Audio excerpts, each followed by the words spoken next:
हिमाचल के सोलन से इस वक्त हमारे पास है, वहां पर रोपवे फंसा हुआ है।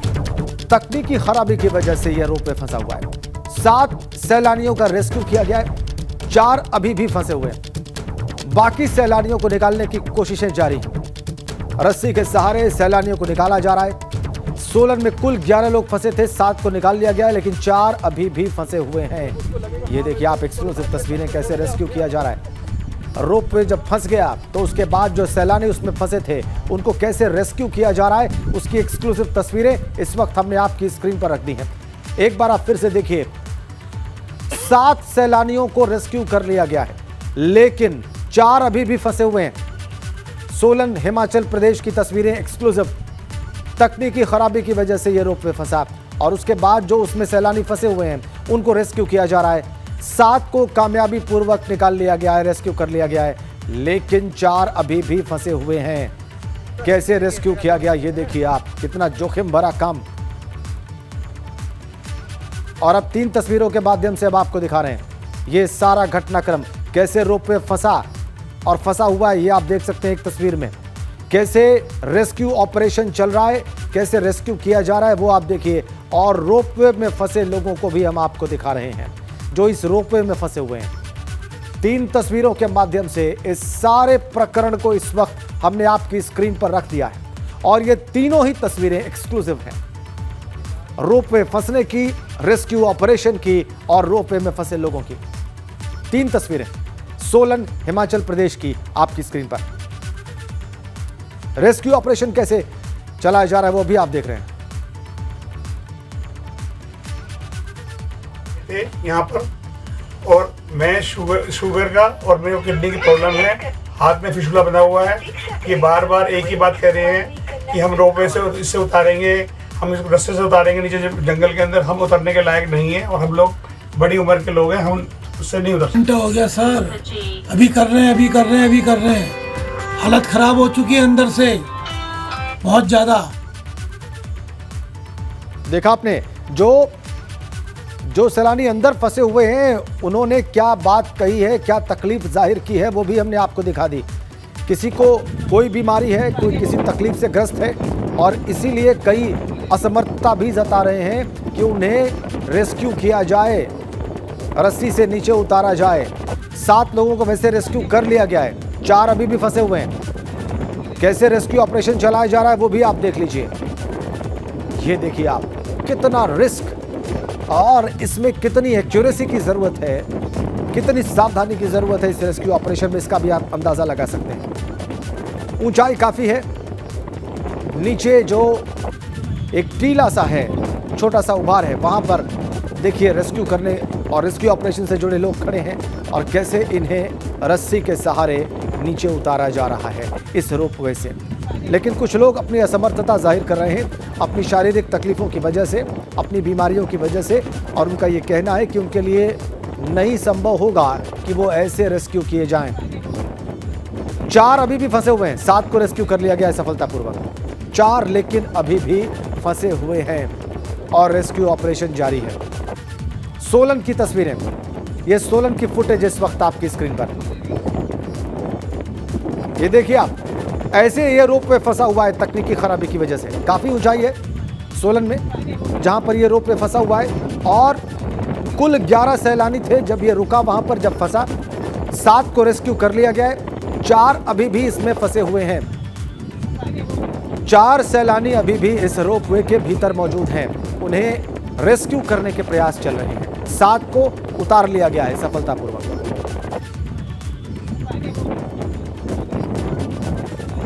सोलन हिमाचल प्रदेश जहां पर यह रोपवे फंसा है, 7 सैलानियों का रेस्क्यू कर लिया गया, 4 को निकालने के प्रयास जारी हैं। रोपवे के फंसने का कारण तकनीकी खराबी बताया जा रहा है। जो सैलानी अंदर फंसे हैं उनकी तकलीफ अभी आपने देखी, उनके बयानात देखे आपने। तो 4 को बचाना अभी बाकी है, 4 का रेस्क्यू करना अभी बाकी है। 4 अभी भी अंदर फंसे हुए हैं। आपके मन में प्रश्न होगा कि ये फंसा क्यों है, तो तकनीकी खराबी वजह बताई जा रही है। अभी आपने जो बयानात देखे उसमें कई सैलानी ये कहते हुए देखे गए कि 1 घंटे से वो अंदर फंसे हुए हैं। लेकिन आप देखिए कि रेस्क्यू कैसे किया जा रहा है रस्सी के सहारे। इस रोपवे से ऐसे रेस्क्यू किया जा रहा है। 300 फीट की ऊंचाई पर यह सैलानी फंसे हुए हैं। 300 फीट,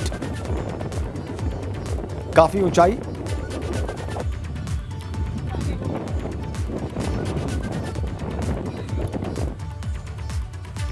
आगे बढ़ेंगे। आजमगढ़ से एक बड़ी खबर इस वक्त हमारे पास है। सपा के पूर्व विधायक कल्पनाथ पासवान बीजेपी में शामिल हो गए हैं। बड़ी खबर, 2017 में मेहनगर से विधायक चुने गए थे। 2022 के विधानसभा चुनाव में सपा ने उन्हें टिकट ही नहीं दिया था। डिप्टी सीएम केशव प्रसाद मौर्य ने कल्पना पासवान को बीजेपी में शामिल कराया है। बड़ी खबर, और ये झटका समाजवादी पार्टी को। पिछले विधानसभा चुनाव में उन्हें टिकट नहीं दिया गया और अब देखिए आप, कल्पनाथ पासवान बीजेपी में शामिल हो गए हैं। डिप्टी सीएम केशव प्रसाद मौर्य ने उन्हें शामिल कराया। मेहनगर से विधायक रहे थे 2017 में, अब भारतीय जनता पार्टी का हिस्सा हो गए हैं। ठीक उपचुनाव में मतदान के पहले यह घटना हुई है और इसीलिए इसके मायने ज्यादा।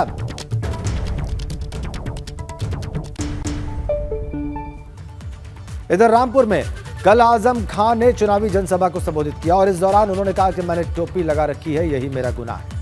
वहीं एक बार फिर उन्होंने नवाब खानदान पर हमला बोलते हुए कहा कि उन्हें तो जनता के सिर्फ 3000 वोट मिलते हैं।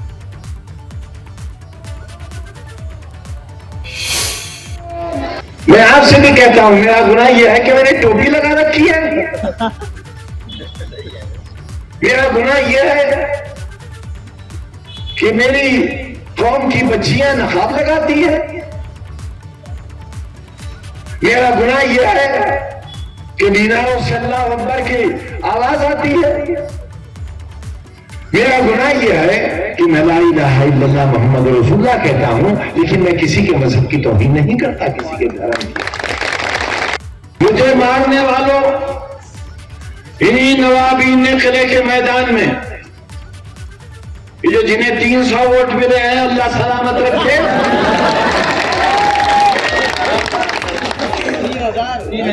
3000 भाई माफ करिएगा, वो भी माफ कर दें, वो भी माफ कर दें। अल्लाह सलामत रखे, अल्लाह खैर रखे उनकी, जिए वो। ताल ठोक के कहता हूं अल्लाह सलामत रखे। तो दुश्मन है हमारे और आपके, और कभी इन्हें कम मत समझना। ऐसे आक्रमण किया आजम खान ने। आगे बढ़ते हैं। बरेली से खबर है, मौलाना तौकीर रजा के प्रदर्शन के बाद एफआईआर दर्ज हो गई है। सेक्शन 144 का उल्लंघन करने पर आयोजकों पर एफआईआर दर्ज की गई है। अनुमति से ज्यादा भीड़ आने पर यह मामला दर्ज किया गया है। जिला प्रशासन ने 1500 लोगों की अनुमति दी थी। नुपुर शर्मा की गिरफ्तारी पर तौकीर रजा ने प्रदर्शन किया था, गिरफ्तारी की मांग करने के लिए प्रदर्शन किया था और इसमें 1500 लोगों की परमिशन थी, लेकिन आप भीड़ देख लीजिए और इसके बाद एफआईआर दर्ज। ये जो कार्यक्रम किया गया था, इसमें जो अनुमति थी उससे अधिक लोग आए थे, तो इस वजह से मजिस्ट्रेट की द्वारा जो तहरीर प्राप्त हुई उसके आधार पर इसमें धारा 140 का जो उल्लंघन होता है वो धारा 188 आईपीसी में मुकदमा पंजीकृत किया गया और इसमें नियमानुसार विधिक कार्रवाई की जाएगी। कोतवाली के अंतर्गत मुकदमा आयोजक जो है उनके विरुद्ध किया गया है। कौन सी पार्टी के 3 लोग? इसमें जो आयोजक ने जो अनुमति मांगी थी, शायद 2 लोग थे जहाँ तक मुझे जानकारी है, तो उनके ऊपर किया गया। और भारत बंद के दौरान यूपी के 5 जगहों की तस्वीरें हम आपको दिखाने जा रहे हैं। ये तस्वीरें जो आपकी स्क्रीन पर होंगी नोएडा, कानपुर, मथुरा, सीतापुर और वाराणसी की हैं। हालांकि कहीं से हिंसा की कोई खबर नहीं है, हर जगह पर पुलिस मुस्तैद है, चौकन्नी है। 5 तस्वीरें आपकी स्क्रीन पर आज उत्तर प्रदेश के 5 अलग अलग शहरों की, नोएडा, कानपुर, मथुरा, सीतापुर और वाराणसी की। 6 और स्थानों की, उत्तर प्रदेश के 6 और स्थानों की तस्वीरें अब हम आपको दिखाने जा रहे हैं। ये पुलिस की मुस्तैदी दिखाने और बताने के लिए काफ़ी है। भारी पुलिस फोर्स तैनात है नोएडा में, आप देख सकते हैं। इसके अलावा अमेठी में आप तैनाती देख सकते हैं। आगरा की आप पुलिसिंग देख सकते हैं। पुलिस ने मार्च किया है कई जगहों पर। कानपुर में, ग्रेटर नोएडा में भी पुलिस की प्रेजेंस है और संत कबीर नगर में भी प्रदर्शनकारियों से बातचीत के जो प्रयास हैं वो भी आप देख सकते हैं।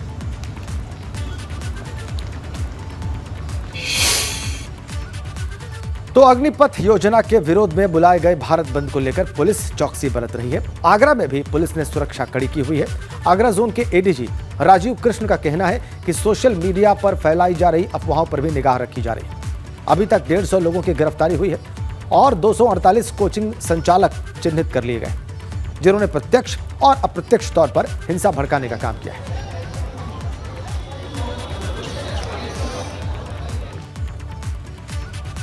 जो पिछले 2-3 दिनों में देखा कि कुछ अराजक तत्व इस मुद्दे का फायदा उठा करके अपने मंसूबों में सफल होना चाहते थे। इस बात की पक्की इंटेलिजेंस और जो एविडेंसेस हैं उसके आधार पर ऐसे तत्वों के खिलाफ कड़ी कार्रवाई की गई है। आगरा जोन में भी करीब 150 ऐसे लोग गिरफ्तार किए गए हैं जो विभिन्न अराजकतापूर्ण कार्य में लिप्त थे। इसके साथ ही आगरा जोन में करीब 248 कोचिंग संचालक चिन्हित किए गए हैं। इनमें से कुछ ऐसे हैं जिन्होंने डायरेक्टली या इनडायरेक्टली इन लोगों को भड़काने का कार्य किया है। इधर गाजीपुर जिले में बंद को लेकर प्रशासन अलर्ट पर है। एहतियातन प्राइवेट बसें भी नहीं चलाई जा रही। वहीं रेलवे स्टेशन पर भारी पुलिस फोर्स के साथ जिला प्रशासन के तमाम जिम्मेदार अधिकारी भी मौजूद हैं। आईजी वाराणसी के सत्यानारायण और वाराणसी कमिश्नर दीपक अग्रवाल भी मौके पर पहुंचे और वहां पर हालात का जायजा लिया।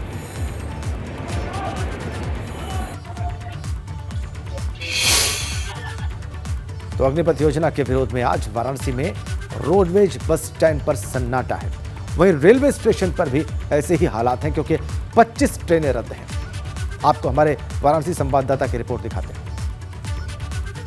आज भारत बंद का आह्वान है और इसे लेकर पूरे वाराणसी शहर में अगर बात करें तो सुरक्षा का कड़ा घेरा है। चाहे वो शहर का एंट्री पॉइंट हो या शहर के चौराहे हो या फिर सड़क हो, हर ओर आपको सुरक्षाकर्मी तैनात दिखाई देंगे। आप देखिए यहाँ पर ये सुरक्षाकर्मी तैनात हैं और इस वक्त हम रोडवेज बस स्टैंड पर मौजूद है।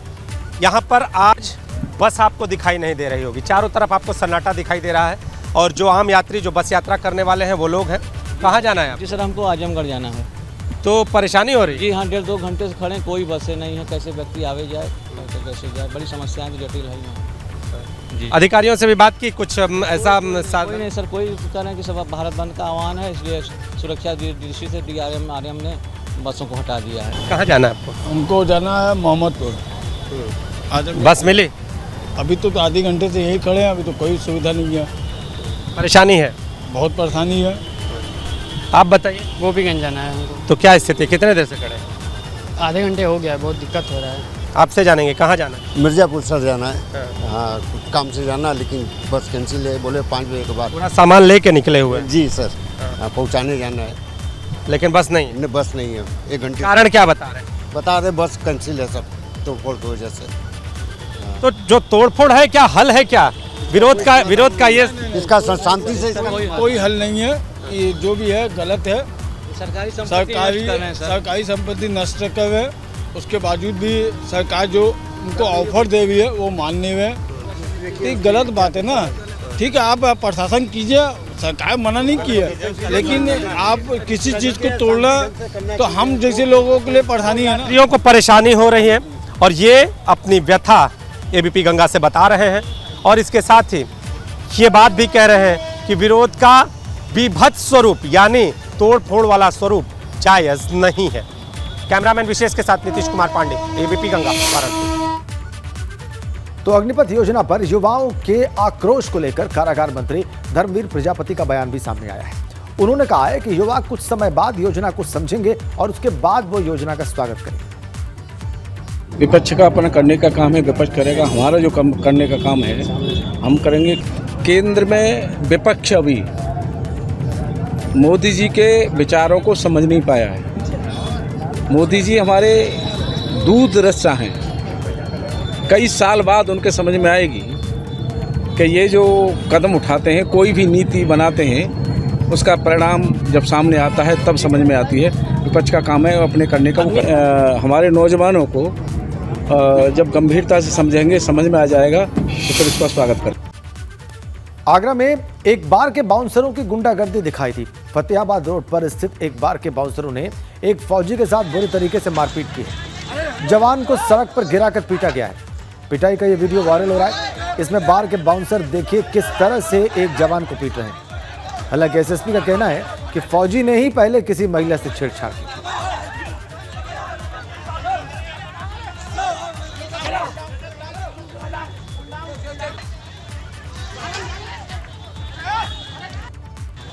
देखिए, एक फौजी जो था वो एक बार में गया था और वहां जाकर कुछ महिलाओं के साथ उसके द्वारा छेड़छाड़ की गई थी।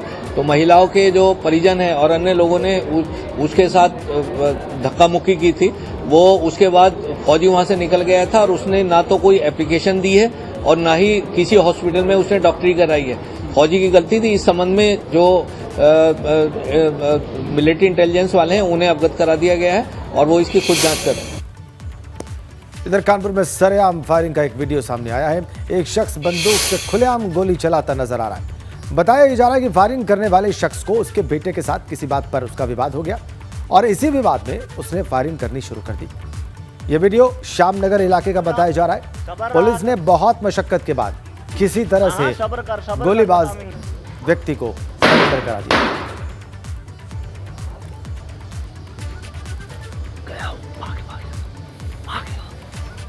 नहीं, वो गया। और एक बड़ी खबर, कानपुर बिकरू कांड में दोषी पुलिस कर्मियों पर शिकंजा कसा है। आईपीएस नीलाब्जा चौधरी और अनंत देव तिवारी की अब जांच होगी। नीलाब्जा चौधरी के अनंत देव को क्लीन चिट देने के मामले की जांच होगी। ज्वाइंट सेक्रेटरी सहेली घोष और यूपी के मुख्य सचिव डीएस मिश्रा इस जांच को करेंगे।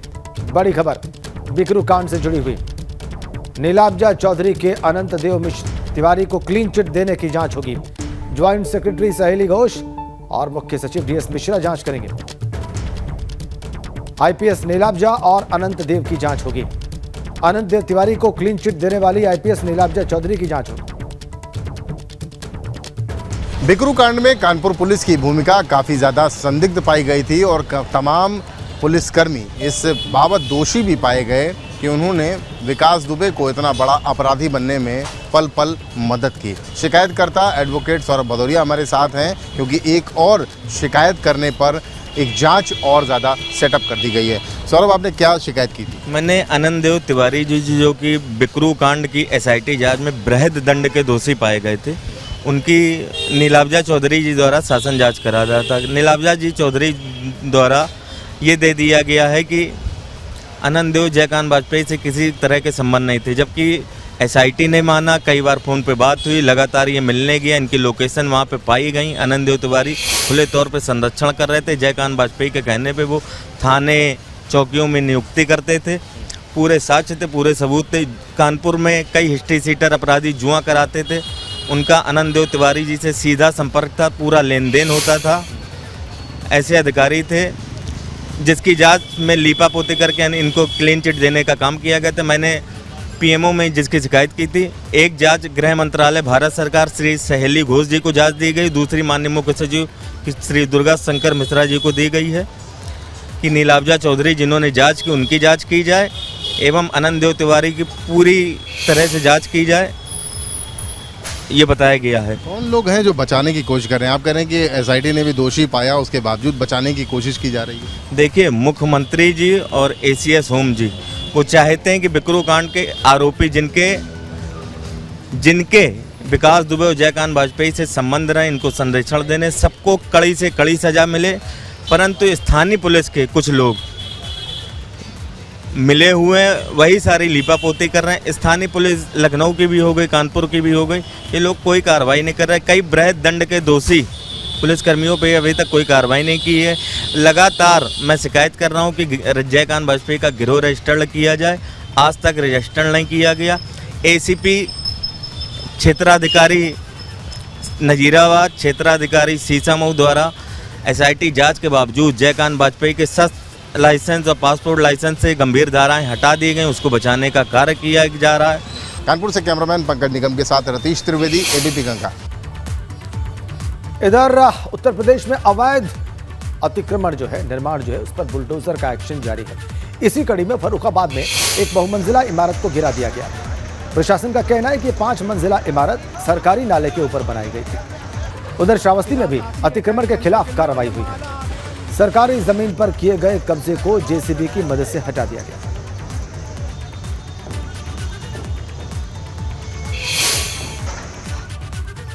और गाजियाबाद में अथॉरिटी ने अतिक्रमण के खिलाफ कार्रवाई की है। अतिक्रमण और अवैध प्लॉटिंग करने वालों के खिलाफ बुलडोजर चलाए। जीडीए ने मधुबन बापूधाम क्षेत्र के तुलसी विहार में अवैध कॉलोनियों पर बुलडोजर चलाए। इस क्षेत्र में अवैध दुकानें और 4 मंजिला इमारत बनाई जा रही थी। इसके खिलाफ अथॉरिटी ने कार्रवाई की।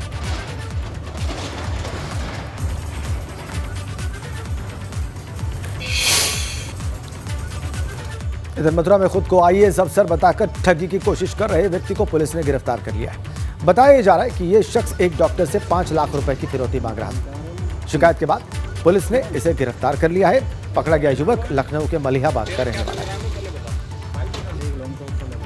एक व्यक्ति जो कि फर्जी तरीके से अपने आप को आईएएस बताकर वेटनरी कॉलेज के एक चिकित्सा अधिकारी को परेशान कर रहा था तथा उससे फिरौती मांगने का प्रयास कर रहा था। उसका आइडेंटिफिकेशन किया गया। आइडेंटिफिकेशन करने के उपरांत उपरोक्त व्यक्ति के फर्जी पाए जाने पर उसके विरुद्ध अभियोग पंजीकृत किया गया। अभियोग पंजीकृत करने के क्रम में अब इस व्यक्ति की गिरफ्तारी कर ली गई है।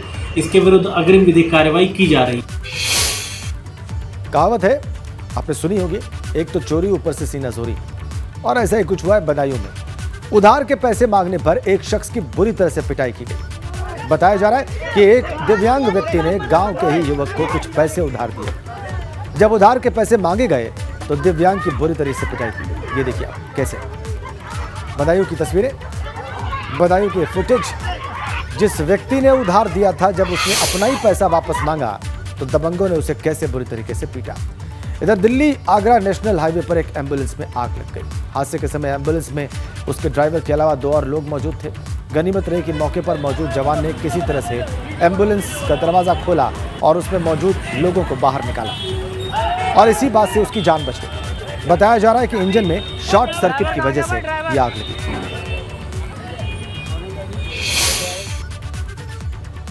इधर गाजीपुर में भी योग दिवस को लेकर मदरसे में तैयारियां चल रही हैं। मदरसे के सभी छात्राओं को योग सिखाया जा रहा है।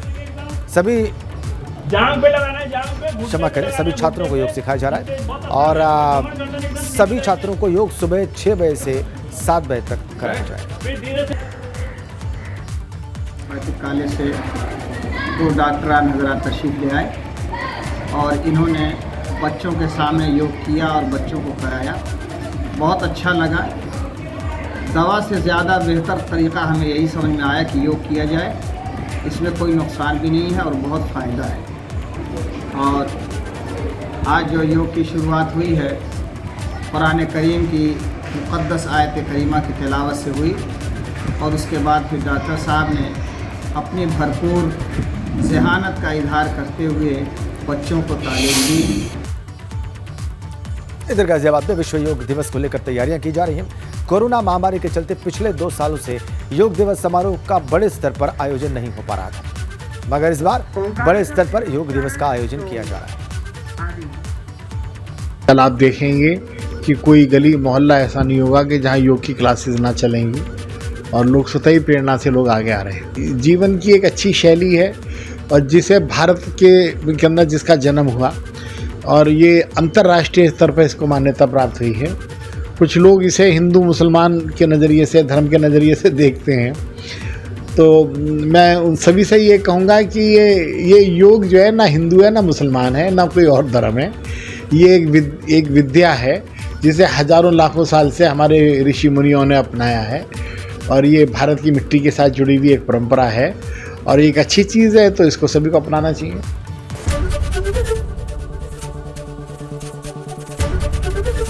एबीपी गंगा, खबर आपकी, जुबान आपकी।